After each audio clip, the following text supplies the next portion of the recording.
एक बहुत प्रसिद्ध पंक्ति चंदा जनेऊ आजुक राति देखल जाए शब्द एग्जाम में ई सब पंक्ति सब अबैत रहै छै और ओनाहू बुझल रहबाक चाही जे विद्यापति के लिखल कोन कोन गीत सब छनि पंक्ति सब छनि कतेक महत्वपूर्ण छै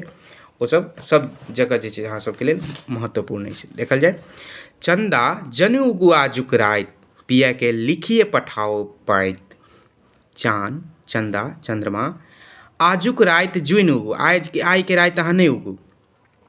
पिया के लिखिए पठाए पाइत आइ हम अपन स्वामी के पिया के स्वामी के चिट्ठी लिख कर पठेबनि। चंद्रमा उगल रहते ओ तो बुझ जेथिन चंद्रमा देख लेथिन भाई चिट्ठी लिख रहल छथि तो कहे आइ अहाँ नहीं उगू ठीक छै आइ अहाँ नहीं उगू कहै छथिन चंदा जनेऊ उगू आजुक राति पिया के लिखिए पठाओ पाइत साउन सँ हम करब प्रीति जत अभिमत अभिसारक रीति। अर्थात आजुक राति के अन्हार रह दिया जाय से हम अभिसार क सकी अभिसार माने प्रेम के लेल जा सकी प्रेम मिलन के लेल ठीक छै। साउन सँ हम करब प्रीति जत अभिमत अभिसारक रीति साउन मास छियै हम एकरा सँ नेह करै छी साउन मास सँ स्नेह करै छी सावन मास सबके नीक लागै छै सावन मास एकरा सँ सावन मास सँ हम बहुत स्नेह करै छी एहि में अभिसारक बड़ सुविधा रहै छै सावन मास छै खूब अन्हरिया रहै छै एहि में अभिसारक बड़ सुविधा रहै छै। अर्थात सावनक एहि मास में मेघाओन रहने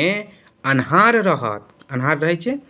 आ हम प्रसन्नचित्त भऽ कऽ अभिसार खूब खुश भऽ कऽ अभिसार कऽ सकब। सावन मास जे छै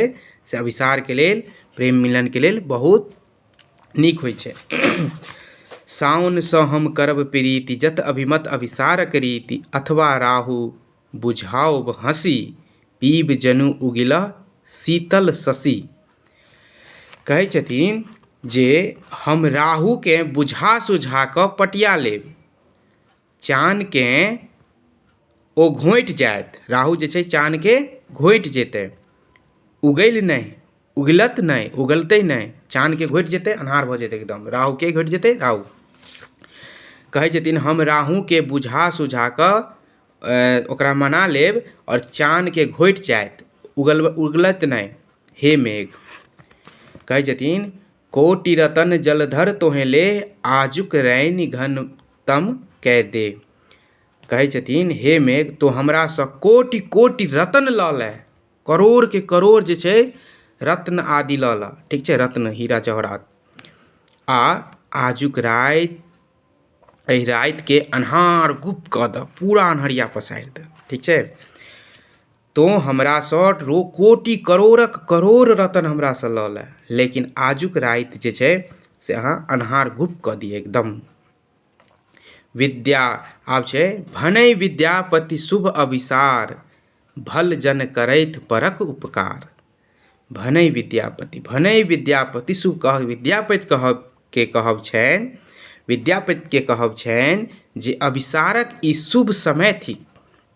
नीक लोक एहने क्षण में परोपकार करैत अछि तैं अहाँ परोपकार करू विद्यापति कहि रहल छथिन कि परोपकार कऽ दियौ ठीक छै अभिसार समय ठीक छै अभिसार के लेल बढ़िया समय छै तऽ भल जन करैत परक नीक लोक जे छै से एहने समय में दोसर के उपकार करै छै। आशा करै छी सब गोटा के विद्यापति की प्रसिद्ध पंक्ति नीक लागल है बहुत बहुत धन्यवाद।